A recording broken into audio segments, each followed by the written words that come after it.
Good morning, ladies and gentlemen. This is Willem Werner speaking. I'm here with our CFO, Olaf Borkers, and Niklas Lissner from Investor Relations. Thank you for joining our call on the preliminary results for 2017, which we published last night, and therefore a bit earlier than announced. In the light that we to some extent exceeded our forecast and the rather big difference of the valuation results compared to 2016, and also given the current sentiment in the stock market in the shopping center segment with a rather high sensitivity to news, either way, we considered it necessary to announce the preliminary numbers a little earlier. Let's start with the basis of our business, the operations, on page 1. 2017 was a challenging year for the stationery retail. This is also and especially true for Germany. On the one hand, the good economical and consumption climate supports the retail industry as a whole. On the other hand, e-commerce is growing fast, and in the inevitable evolution process of the retail industry towards a multi-channel world is ongoing, and it is burdensome and challenging for some, but not all segments and individual retailers. In this situation, the turnovers in stationery retail actually miss nice growth figures on average. However, looking at the different segments, the numbers look more diverse, with some unexpected outcomes. By looking at such numbers, one should also be in mind that the sales of our tenants were again influenced by special weather conditions, but maybe in the light of the climate change, this peculiar weather behavior is a new normal. But let's get to the numbers. Overall, and for the full year 2017, we saw stable turnover for our home market Germany, that's plus minus 0. Here the top performers electronics, plus 5, food catering, plus 2.7, and services, plus 2.3. They all showed a solid increase. These 3 groups already showed good figures after the first 9 months of 2017. Interestingly, the electronics segment, which in the last years was by some voices expected to be more or less vanished from physical shop space, is showing very good numbers, even though there was no special event in 2017 that would have accelerated their sales, e.g. like Olympic Games or Soccer World Championship. Here the multi-channel evolution is at full speed, and Economy, our main electronics leasing partner, is well leveraging on that integrated multi-channel world, with, according to their data, 50% of all online sales being generated in-store and 44% of all online sales being picked up again in-store. Looking at the other segments, we saw some decreases. General retail minus 2.2 and sports minus 1.6%, again were the weakest performers. Fashion, textiles with minus 1% and shoes and leather goods with minus 0.6 turned slightly negative after weak fourth quarter, which was followed by the very strong third quarter. Department stores minus 0.7, food minus 1.5 and health and beauty minus 1.4 also came down a bit compared to the Q3 figures, but again, looking at the like-for-like turnover in Germany, in total it was stable. Looking outside of Germany, we are happy to observe very positive turnover growth numbers, especially in our new acquisition Olympia Brno with an outstanding 7.7%. For the full year 2017, the like-for-like retail turnover growth of our centers abroad was 5.4%. For the Deutsche EuroShop group, that means that the overall like-for-like tenant sales increased by 0.8%. And looking at the total tenant sales, that is leaving aside the like-for-like adjustments, we saw a slight plus in Germany, plus 0.6%, and a solid plus of again 5.4% abroad, so that the overall tenant sales in all Deutsche EuroShop centers came out as a plus 1.5%. The rent-to-sales ratio decreased slightly and is now at a level of 9.1% for the German portfolio. Footfall in Germany increased by 0.3% in 2017, and our centers abroad showed even stronger figures with 1.1% plus. For the total Deutsche EuroShop portfolio, the footfall increased by 0.5%. Let's now look at our tenant base and the developments in 2017 on the next page. And here the main changes on this slide are the result of the demerger of the consumer electronics and the food retail division of the Metro Group. Therefore, H&M took over the role as our largest retail tenant with a proportion of 3.5% after 3.6% in 2016. Ceconomy, with their brands MediaMarkt and Saturn, is now our second largest tenant and accounts for 2.7% of the rents. Metro's share is now 1.7%, and Metro is represented in our shopping centers with their brand Real. Deichmann has now a share of 2.5%. The proportion of the rents we charge to our top 10 tenants in comparison of our total rent is slightly decreased to now 21.8% after 23.2% in the previous year. As before, a healthy setup. On the next page, we show you the maturity profile of our lease agreements, and with the 5.5 years of rental income supported by lease contracts, we feel comfortable going forward. There is a trend that some tenants prefer now shorter lease terms, aligning them more to the operational and market needs, e.g. concerning the life cycle of the products and shop concepts. And such development does not need to have a negative impact in itself, as it can support more or a more frequent modernization of the shop concepts and the brands. But now let's come to the financials, and let's do it top down as before and benchmarking the preliminary numbers of 2017 with our guidance, and you'll find that on the pages 4 and 5. Total revenues increased to 218.5 million, so we are as expected in our range of 216 to 220 million. EBIT was 192.4 million, that is above the communicated range of 187 to 191 million. EBT excluding valuation with 153.3 million was also above the expected range of 145 to 148. And finally, FFO per share came out with €2.54. The expected range here was 242 to 246. While this is positive news and very much appreciated, some of the effects leading to that are one-off items.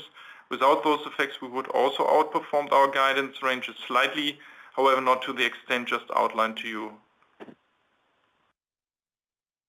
On page 6, we'll now go through the P&L in more detail. Revenues increased by 7% in total. Our new center in Brno contributed 15.3 million to that revenues, starting from Q2 2017. For Olympia, we came out slightly above our expectations as we received higher than expected turnover rents and rents from more leasing. The rents in our outstanding assets developed in line with the numbers we have seen in Q2 and Q3 2017, that is a slight decrease of 0.7% on a like-for-like basis. Total nominal property operating and management costs were slightly higher than 2016, an amount of 1.1 million, growing only slightly with the additional center. With around 9.9%, the overall cost ratio was stable on the level of 2016 and even somewhat below our internal planning, as maintenance costs and especially write-downs on receivables were much lower than expected. Including all the effects, the NOI increased by 12.1 million to now 197 million. The other operating income increased to 2 million because of reversals of provisions on a good level, and as a one-off due to an extraordinary income resulting from a settlement of a claim with one construction company which was ongoing for some time. Corporate costs also came down to 6.6 million, mainly due to extraordinary acquisition cost items and finance costs that occurred in 2016. The total EBIT was then up 8% to now 192.4 million euro. Net finance costs amounted to minus 35.1 million euro. The increase resulted from the lower equity result, which contributed plus 34.5 million to the financing cost. Here the main effect came from the lower valuation gains of the shopping center that we partially own in joint venture structures and which are accounted for by applying the at-equity method. The valuation gain here amounted to 4.4 million in comparison of 28.7 million in the previous year. Interest expenses on financial debt amounted to minus 54 million after minus 52.9 million in 2016. This effect resulted from interest cost savings due to refinancings, regular amortization payments and a short-term interest agreement for one loan agreement on the one hand, and the additional interest on the new loan for Brno. Finally, the positive effect from the PLL relevant swaps contributed another 0.6 million to the change. This all will be easier to follow once we come to the bridges later in the call. Let me sum up the overall picture for the group on slide 6. Here the changes are heavily dominated by the difference in the valuation gain in comparison to 2016. The EBT, including valuation, was down by 41% to 165.8 million euro, and with taxes of 31.5 million, which are also mainly lower due to the decrease of the deferred tax liabilities relating to the valuation gains, the consolidated profit decreased by 39% to now 134.3 million euro. Let's talk a little more about the valuation gains on slide 7 and some general remarks at the beginning. The year 2017 again proved that the demand for shopping centers continued to be solid. Correspondingly, prices increased again, but just slightly. This development was also the main driver for the slight appreciation of our assets by 0.6% or an amount of 12.9 million. They have 8.5 coming from the consolidated assets after minorities and 4.4 million coming from the assets held by the equity companies. The year development quoted by real estate agents, and also these numbers suggest that the price development for shopping centers in generally has properly topped out. While it is said that there is still a good volume of shopping centers supply in the market, e.g. in Germany, we are feeling the market has lost its heat and seems to normalize. This might be a sign that shopping center investors also might have become more cautious in the light of the sentiments surrounding the shopping center segment, e.g. the fast growth of e-commerce. We of course will watch the market closely to see where it is heading. On page 8 we now come to the underlying major valuation parameters that have been applied by our valuators Jones Lang LaSalle. The first chart you will see for the portfolio the development of the weighted average of the NOI yield and the net initial yield, and the average yield compression was just 1 basis point for the portfolio and reflects somehow the situation at the investment market. The weighted NOI yield of the portfolio stands now at 5.23% and the net initial yield at 4.93%, almost unchanged. Sensitivity of the valuation result to changes of the main value drivers for such valuations are provided as a table at the bottom part of this page. As you can see, the sensitivity is as usual highest for the changes in the assumptions of the rent developments and the discounts and the cap rates. After valuation, we now come to the bridges, and that starts on page 9. Easy to follow. Olympia contributed 15.3 million to our turnover in 2017, and the revenues from the standard assets saw a slight decrease of 1.9 million or 0.9%. The like-for-like rents contributed minus 1.5 million or minus 0.7%. The remainder resulted from lower penalty payments from tenants where the lease term ended earlier than scheduled. Let's come to the bridge for the financial result on page 10. In absolute terms, the financial result deviated by 21.2 million from the previous year's numbers. Following the steps in this bridge from the left, you can see that the interest cost decreased nicely, ending 2.2 million lower than 2016. And next you can see that the interest costs for a newly acquired Olympia in an amount of 3.4 million are now included.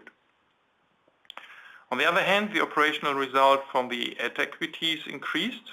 For Starpark, the increase was 3.5 million, as the center was contributing for the first time for a full calendar year. The other participation contributed plus 0.8 million. The valuation gains of the assets held at equity decreased substantially to now 4.4 million, which is 24.3 million lower than 2016. And the P&L relevant swaps contributed another 0.6 million euro to that change. The minority profit share increased by the same amount. So all in all, the financial result came in with minus 35.1 million euro. If we look on the next page at the EBT bridge, you should bear in mind that all major or all main operating results, e.g. the EBT before valuation, the EPRA earnings or the FFO improved visibly. However, as a valuation result contributed 132.6 million less than 2016, EBT including valuation came down by 115.7 million to now 165.8 million. The other major changes came from Olympia, plus 10.5 million, and Zapag, plus 3.5 million.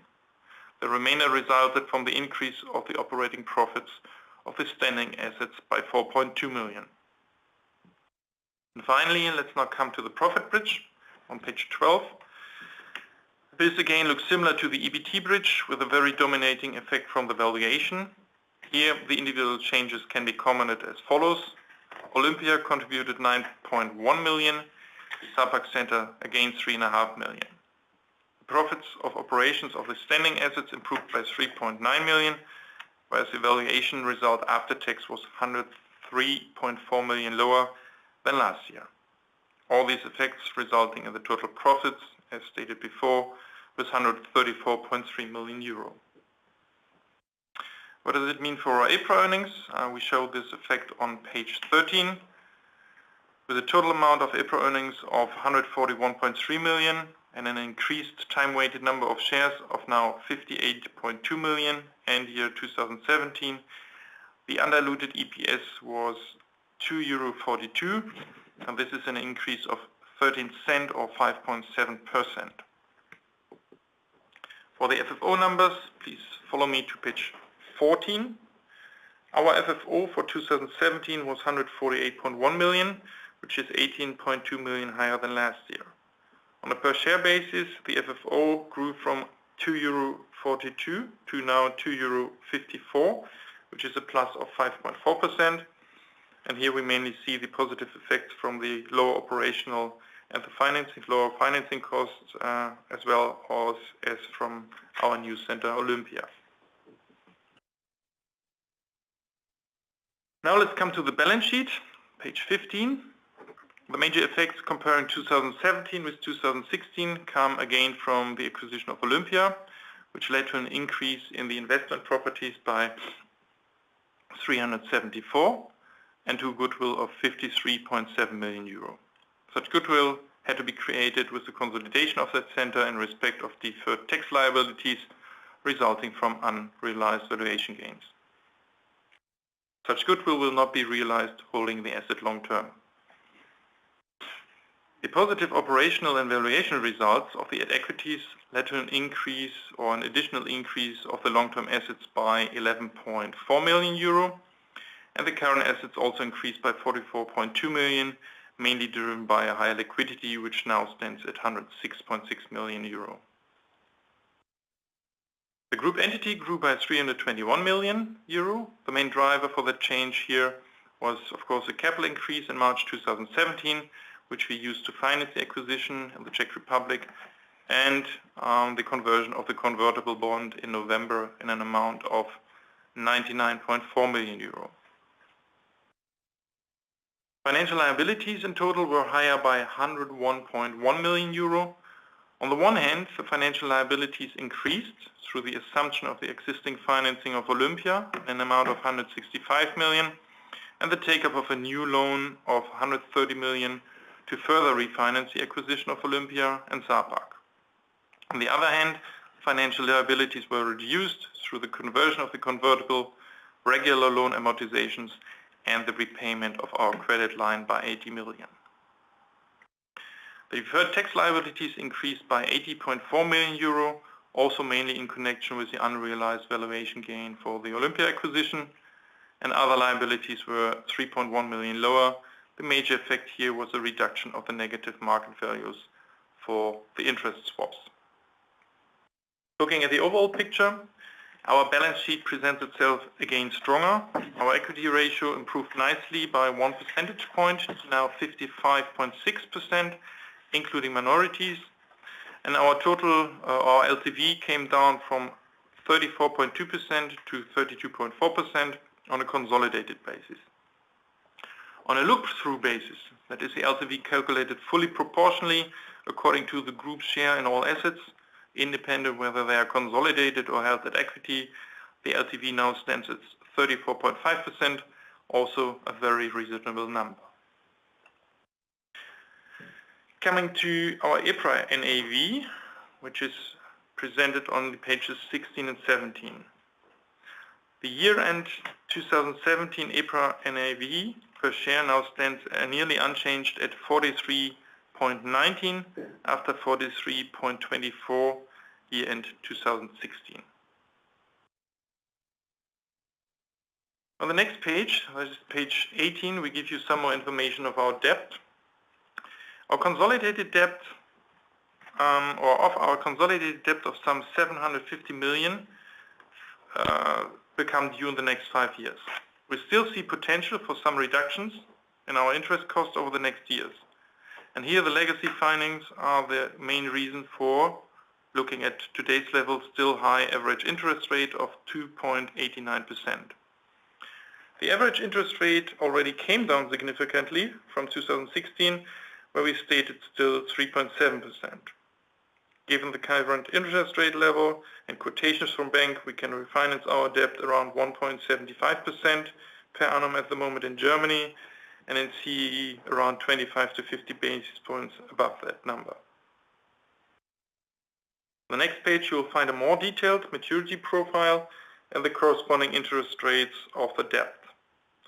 And in the table at the bottom of the slide you see that also our non-consolidated loan offer from today's point of view some room for lower interest expenses, but not before 2020, which is not too far away looking from today's perspective. That leads us to page 20 and the outlook, and I want to finish my presentation with our forecast and confirming the published numbers for the current financial year. In 2018, the acquisition of the Olympia Center will contribute to the revenues for a full year for the first time. We expect the consolidated revenues to come out within a range of 220 to 224 million euro. We expect an EBIT in a range of 193 to 197 million and an EBT before valuation between 154 and 157. The average time-weighted number of shares after conversion of our convertible will increase to 61.8 million, and we expect an FFO between €2.35 and €2.39 per share in 2018. In absolute terms, the FFO should rise by 3.5% to 145 to 148. But when reviewing such numbers, please bear in mind, as mentioned before, there were some one-off items that contributed to some extent to the results 2017. We'll provide you with all the details in our annual report, which we'll publish in on April 27th. And by then we plan also to issue our forecast for 2019. Looking at the business and the properties, we are currently rolling out our mall beautification and at your service program. Now centers in Dresden, Billstedt, Magdeburg, Rhein-Neckar-Zentrum and Norderstedt. And for some of the centers we expect to finalize the improvements already in late 2018, and for some of the other centers it will last into 2019. Looking at financing, we're also working on this topic, and we are currently renegotiating an amount of 120 million and expect to sign this in the next weeks and months. And of course, we are really looking forward to propose an increase of our dividend to €1.45 for the current financial year. Thanks for listening, and I'm very happy to take your questions now. Operator, please go ahead. Thank you. Ladies and gentlemen, at this time we'll begin the question and answer session. Anyone who wishes to ask a question may press star followed by 1 on a touch-tone telephone. If you wish to remove yourself from the question queue, you may press star followed by 2. If you're using speaker equipment today, please lift the handset before making your selections. Anyone who has a question may press star followed by 1 at this time. And 1 moment for the first question, please.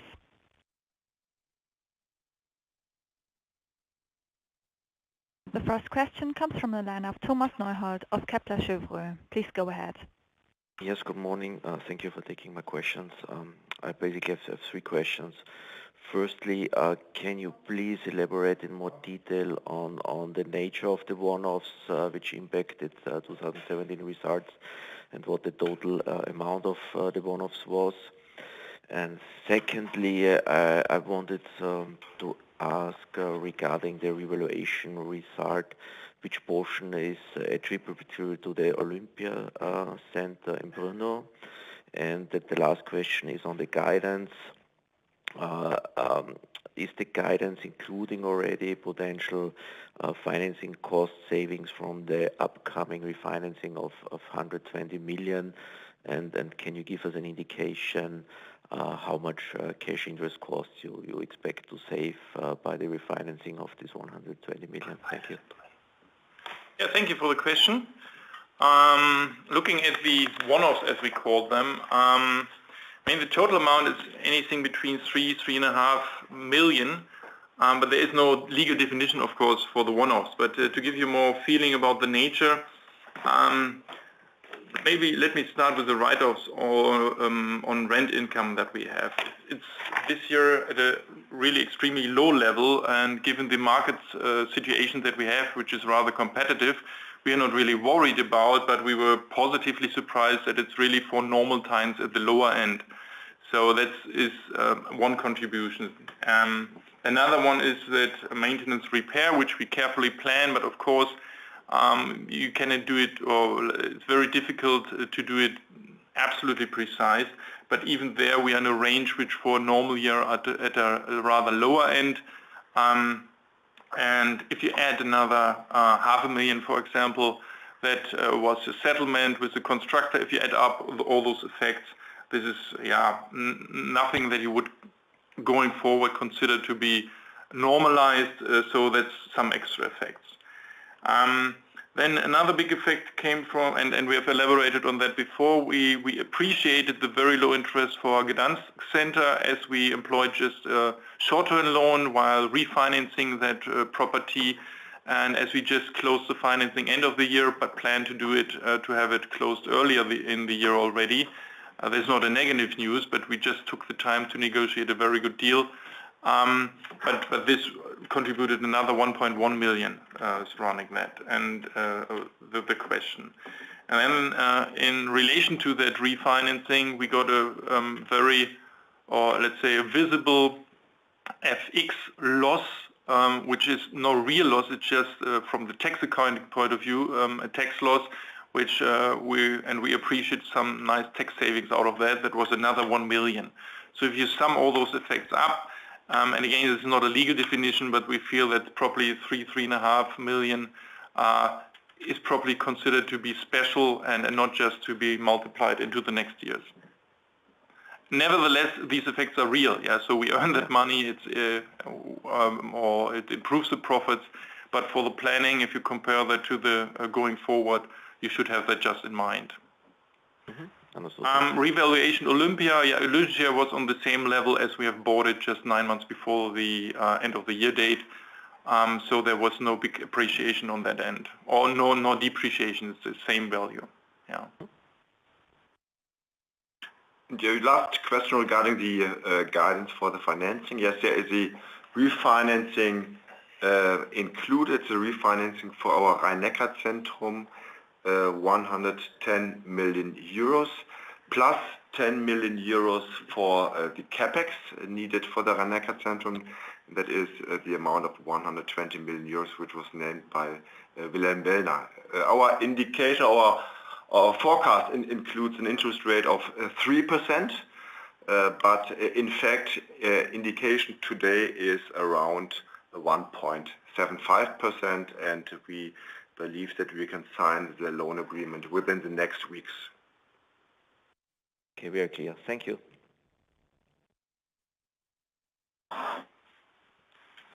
Next question comes from the line of Kai Klose of Berenberg. Please go ahead. Yes, good morning, gentlemen. Could you indicate how much in the financial results is for debt amortization? Yes, it's roughly 260,000 euros interest savings due to repayments. No, sorry, I was talking about debt amortization, so debt repayments. I mean, really redemptions. Yes. Oh yeah, on average, it's, I mean, exactly for the year 2017? Or on average what we read? For the year, it's 22 million euros.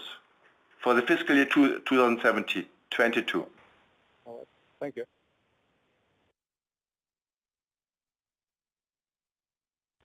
Next question comes from the line of Andre Remke of Baader Bank. Please go ahead.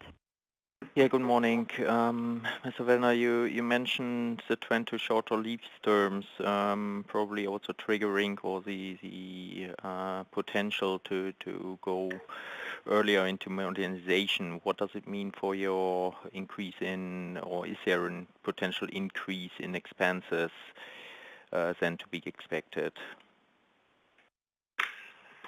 I wouldn't link this to the specific issue that some retailers now like more flexibility and shorter terms. But in general, in the market situation where the tenants, it's more tenant market, the tenants' incentives usually increase, and if it's the other way around, if the market is booming, they decrease a little. But we have reflected that in our planning, but I wouldn't just link that to little shorter terms. Yeah. So you do not expect more costs related to earlier modernization measures? No, but we do reflect going forward little higher capex on incentives for tenants, as they were very low in the past. And this is reflected in all of our plannings and guidance, or long-term plannings, I should say. Guidance is just for this year. But I wouldn't. I mean, it's just coming from the market power the tenants have, which is higher than probably in normal times at the moment. Okay. Then a follow-up question to the refinancing, the 120 million. Sorry, or in particular, the 110 million you mentioned, Mr. Borkers, on the Rhein-Neckar-Zentrum. What was the original maturity on this loan? I guess it's not due this year. It was 10 years. And it will be due this year or in some years? It will end up in August 2019. So here we have to expect some costs for an early refinancing. Yes, right? we'll sign the loan agreement this year, and we will fix the interest rate perhaps some weeks or some months later, depending on the interest rate situation. Yeah, but we will employ a forward rate, so we'll not incur breakage costs. One-off breakage costs are getting in with a low interest rate now. What probably others do, we will just make a forward rate and have the interest savings then going forward from when the loan regularly is due. So for this year you will pay the usual or the old rate, and for next year, August 2019, we will see an increase in cash. Yes, exactly. Exactly. Okay, and you indicated in your forecast it is included with 3%, so it's quite this conservative. Yes, it's a quite conservative assumption. Yes, but including in the 2018, I guess there is no cost saving on the cash side. Yes, so there's also a cost saving on the cost side, because we have the refinancing for our Altmarkt Dresden starting in October 2018, already refinanced at an interest rate of 1.6%. And so this will become effective. Yes. So what you will see this year is that the impact of the interest saving will be visible in the fourth quarter of 2018, due to the fact that we have the additional loan for the Olympia also in Q1, and on the other hand we have the interest cost saving for the convertible starting in Q1. Okay. So for the first 3 quarters, you won't see any impact, and then in the fourth quarter, you will see the impact due to the refinancing of 72 million euros for the Altmark-Arena Dresden. Okay, perfect. Thank you very much. And the very last question on Mr. Wellner, could you probably provide us with an update on the expansion in, or the planned expansion in Gdansk? Anything here to say? It's a long process, but we have some good news that we now got the permit to relocate a small underground stream, which is necessary from the water planning department's perspective, and we'll do so in the course of the year and further follow the project. But again, it's still a lengthy process. I think we reported a year ago that there was a flooding and we were affected quite a little bit, and the water department became a little sensitive of that. Of course, we could prove to them that we did all the things right, but it slowed up the process. So we are slowly proceeding on that, but it's still, permit-wise, some way to go. So it's not foreseeable when you can execute this expansion? Unfortunately not, time-wise. And we have tried to guide on that, even for our own purposes, but as it became so complicated in the permit process, we are following up, and as soon as we have better view on that, because we don't want to confuse you with shifting that going forward, we come back to you as soon as we are more certain on that. Okay, perfect. Thank you very much. That's from my side. The next question comes from the line of Michael Tonchev of Kempen. Please go ahead. Hi, good morning. Michael Tonchev from Kempen. Just 2 questions from me. First off, the like-for-like revenue growth was negative 70 basis points. Can you let us know what the breakdown of that was between Germany and Central and Eastern Europe? And following on, so H&M is now your largest tenant due to the demerger. Could you maybe share with us how the discussions have gone with them, given that they announced really not great results once again? Thank you. Yeah, the first one is, I'd rather answer broadly. I mean, in abroad we see a slight increase, but it's just accounting for 19% of the portfolio. So the major effect is really coming from Germany. And probably Germany would be then 10 or 20 bips above that in comparison to abroad, which contributed positively. Which H&M, yes, it's now our biggest tenant, but has become a little less, I wouldn't say important, but just number-wise was 10 basis points down. So it is an important tenant, but we are not absolutely dependent on them, even though all big operators want to have the big names and all the big names want to be in the good shopping centers. So having said that, and you read how they perform at the moment, you can imagine that there are long discussions, but so far we managed to agree with them on the terms going forward. But of course it's tough business. Yeah. Thank you. Next question comes from the line of Georg Kanders of Bankhaus Lampe. Please go ahead.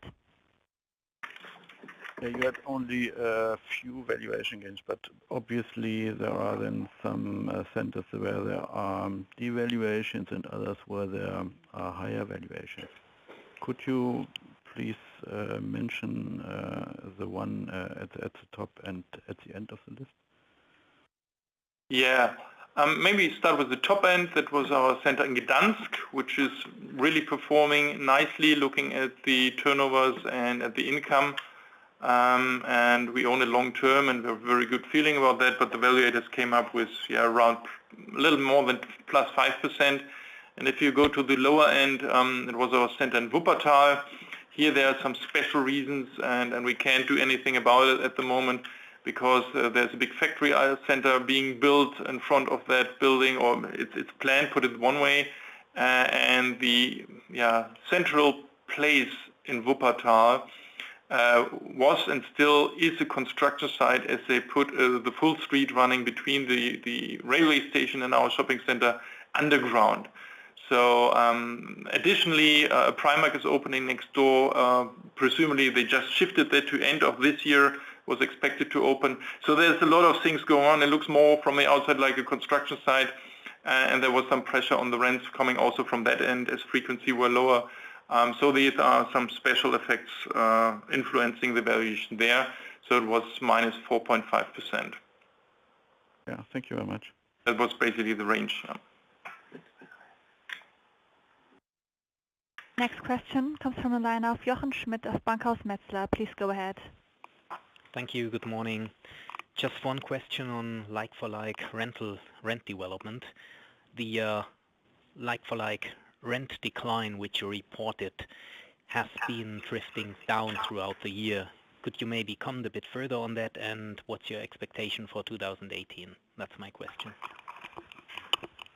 Yeah, I think looking at the numbers, it was always between minus 0.9 and minus 0.7%. So it hasn't really come down. And if you look at the guidance for 2018, we have included approximately the same number. But we're not that negative that this is an accelerating process from the point of view of today and the knowledge that we have. It's a little giving in from a high level that we have and a full employment of all shops. But I don't know whether this answers the question, but I think it will. We don't expect that to accelerate. Yeah, maybe a brief follow-up on that. Sorry, I have to look it up, but I think you were actually, or the rent decline was a bit more pronounced after the first and second quarter. So that's why I thought it would have been drifting down slightly, still in the negative territory, of course. And therefore, maybe you could give a bit more details on whether you think it will decline further, I mean the rent decline, or whether we should assume the 2017 figure to be applicable for 2018 too. Okay, now I got your question right. You mean the decline of the decline? That's what you mentioned. Yeah, exactly. Yeah. Yeah, I mean, this is talking about very small numbers at the moment. The differences you could see is also we have usually some penalty payments for tenants leaving earlier, and they probably made up the difference. So I think the minus 0.7% is a fair view on the full year. And in our mid-guidance for 2018, we have employed the same number. We're not saying this is coming true, but this is what in the mid-guidance, and the guidance range, it's plus minus a little less than a percent. We don't see that accelerating, but we probably, in our planning, it's probably the same amount or same percentage. And of course, we work on the decline of the decline and turn it around. Okay, thank you. This answers my question. Next question comes from the line of Thomas Effler of Oddo BHF. Please go ahead. Yeah, good morning. Just have a follow-up question regarding your tenant structure. Can you give us an update how your new tenant clients develop, like Tesla and the new formats? I mean, we can't comment on individual tenants. I mean, if you mention a name like Tesla, and then Tesla is probably not the one who's more, let's say, turnover driven. They use it as marketing space and make their turnovers at some place and point else and later. But I mean, you see, they've opened up the first shops here in the Alster Einkaufszentrum in Hamburg, and they open up more shops. Like we just have the new one in the Main-Taunus-Zentrum. They definitely wouldn't do so if they wouldn't be happy with the effects, which is not really turnover booked in a shop in a Tesla shop. With all the other ones, the new ones, you traditionally could see that if you go to the page 1, there you see usually the retail turnover development on a like-for-like basis, and it's usually a little lower than the turnover development overall. Like-for-like is always the tenants that have been there the 12 months in the previous year and the 12 months in the reporting year. And all the new ones are then excluded for the purpose of getting good like-for-like numbers. That always tells you that on average the new tenants you get make better turnovers, which makes absolutely sense because you exchange older brands or you have a new, let's say, concepts coming in, a new shop fit out, and so this on average tells you that they're doing fine. Yeah. All right. Thank you. Sorry, we can't talk about individual brands for privacy reasons. Yeah. As a reminder, if you would like to ask a question, please press star, then 1.